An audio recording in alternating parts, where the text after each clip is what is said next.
Me llamo Manuel Jesús Puerta Ruiz, tengo 55 años, ya llevo casi 4 años fuera de la calle y estoy muy contento.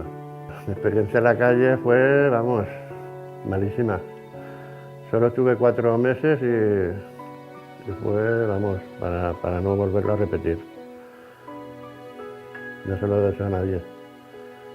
Mucha depresión y muchos lloros, pero vamos, yo gracias a él estoy muy bien. Y sobre todo agradecer a los de la calle, que fueron los primeros, a Enrique y Cecilia. Y a través de ello, pues, he llegado hasta donde estoy. He dado muchos pasos, son mucha gente, ¿no? Digamos, los que hay por delante. Pero bueno, ellos fueron, digamos, la clave, ¿no? Por decir que si no hubieran sido por ellos, yo aún estaría todavía en la calle.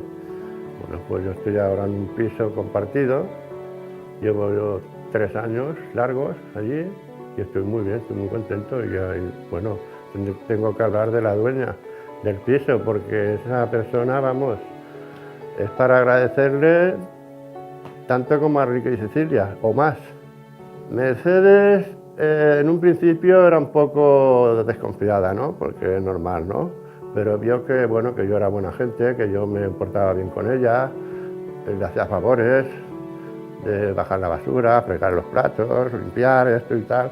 Entonces esto ya lo ve como buenos ojos, ¿no? De que es buena persona. Y aparte de eso, pues bueno, yo cuando necesitaba un favor se lo pedía y ella me lo dejaba. O sea, me ha ayudado bastante, bastante, mucho.